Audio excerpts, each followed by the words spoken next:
Hey everyone, I'm Nathan with the ebookreader.com. For this video, we've got the Kobo Libra H2O versus the third generation Kindle Oasis. Both devices are similar in a lot of ways. They have the 7-inch 300 ppi e-ink screen with a similar design and the page buttons on one side with the rotation sensor to flip between left-handed and right-handed. So the Kobo Libra has the indented screen. The Kindle Oasis has the flush glass screen.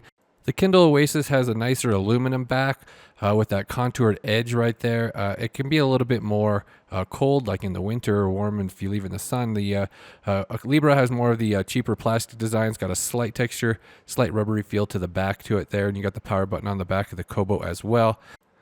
The Kobo Libra has more of a flare on the edge here where the page buttons are located. It kind of flares up into your hand, gives you more of a handle to hold onto, where the Oasis is all flat on the front.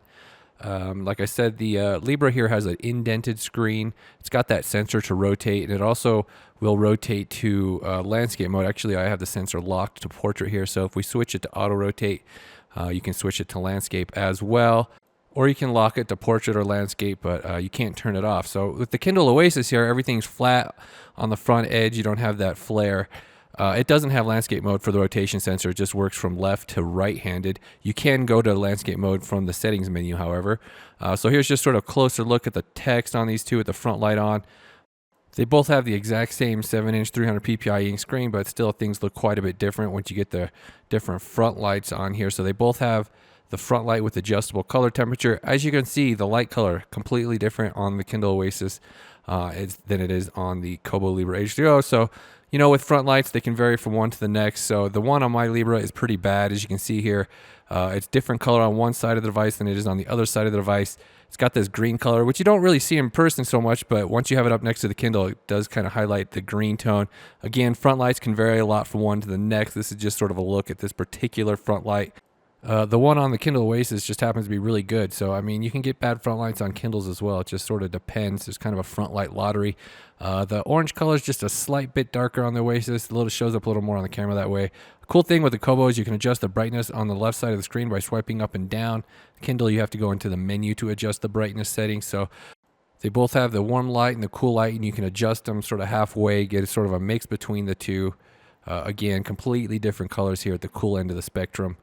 It doesn't matter what brightness setting you have here. So Kindle has auto brightness. It'll automatically adjust the brightness based on your lighting conditions. Here's a look at the front lights in a different lighting environment with more ambient lighting. It still has different colorations here with the different cool and warm colors. Both of them have the option to switch to the warmer color as the day goes on. So let's go ahead and talk about some software features here. One big difference here that I always like about Kobos is they show the book cover on the power off screen, whereas the Kindle shows an annoying ad, or if you don't have the ads, it'll just show like a random screensaver. So when it comes to page turns, there's really not much of a difference between as far as the speed or anything like that. You can set up custom refresh frequency on the Kobo between 1 and 10 pages. The Kindle, you can just set it on or off. Kindle, you have the option to adjust font size with the pinch gesture, which is kind of handy. Kobo, for whatever reason, doesn't have that. You got to go into the settings here, but Kobo does have a lot more font sizes. It's got like 48 or something like that, so you can fine tune your font size better. They also have more line spacing and margin settings than Kindle, so you got a little bit more range as far as your text adjusting options on Kobos. That's kind of like the main thing they've always had here. Kindles have come a long way though in the recent years. You do have the option to add your own custom fonts on here now. You do got a boldness setting on here. They've added themes and some different things for their advanced typesetting engine here. Kobo, you do have your included fonts here. You can add fonts as well, and you've got the adjustment window here where you can increase the font weight to get bolder font here. Kindle, you got more limited spacing and margin options. They both have reading progress indicators. They work a bit differently. Kindle does have this theme option where you can set different layout settings and have them saved so you can switch to them quickly. Kobo, in here you have some different settings, like you can adjust the refresh frequency from the screen for the screen. The Kindle, you can just turn it on and off. And then you've got these different options up here for your reading progress, which shows in the header and footer on the Kobo now. They just updated the software with the release of the Kobo Libra. It's got some new features here, and the header and footer layout is different. Up here, you can lock your rotation to portrait or landscape, or do the let the sensor auto rotate. Kindle has some different software features, like you have the vocabulary builder, you got word-wise, x-ray, so they got some more advanced features as far as learning. And then you got that disable touchscreen option, which is nice if you want to avoid accidental presses. So you've got some different stuff on here. Kobo has a lot of features that you can patch. At Mobile Read, there's a whole bunch of different features you can add with that. They both have, the usual on-screen stuff. You got dictionaries, highlights, notes. The Kindle, like here, you've got the dictionary window, the Wikipedia window. It's a little bit more advanced because you got the translation window and stuff like that. Kobo's, you can switch out the dictionary. You got some different translation dictionaries up here as well. Kindle's kind of regarded as having a better dictionary built in. You can load different dictionaries on both these devices. So overall, they got a lot of the same software features. As far as reading goes, you're going to have a lot of the same things. You got the same kind of search. The Kindle does things a little bit differently with their indexing, and you got the suggestions there, so you don't have to type out the whole word. Kindles, they'll index everything on your device, so the search you can do a little bit differently. But as far as the list goes, in book, you both have a list. You get similar layout.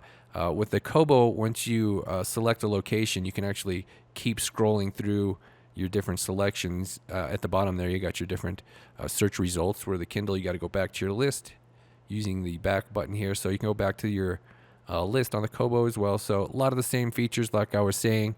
You can invert the buttons on both of these devices. The Kobo here does things a bit differently with their notes and highlights. So you got the table of contents on both these devices, so you can navigate your book this way.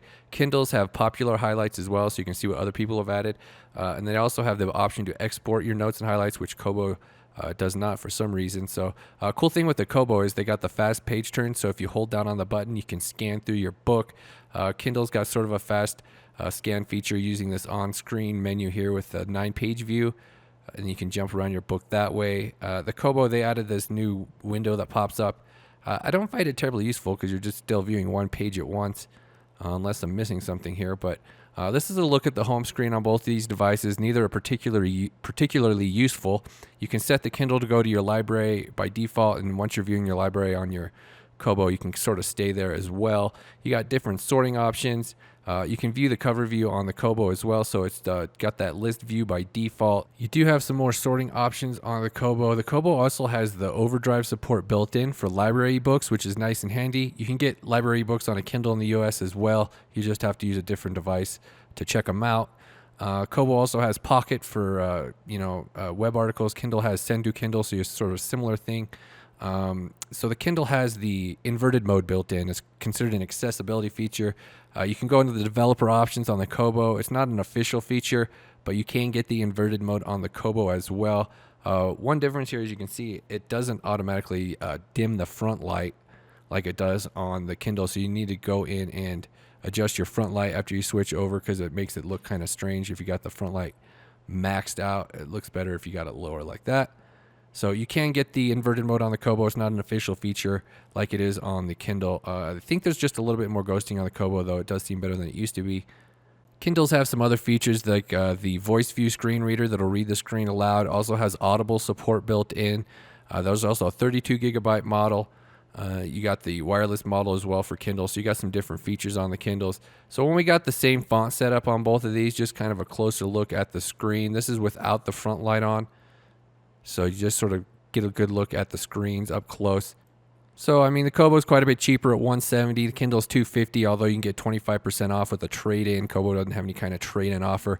So, I mean, the Kobo does feel a bit cheaper with the plastic. Kindle's got the aluminum and the glass screen, a little bit nicer front light for sure. But, I mean, it comes down to a lot of different aspects. I'm going to go ahead and wrap up this video right here. Check out the ebookreader.com for full reviews of these devices. Thank you for watching.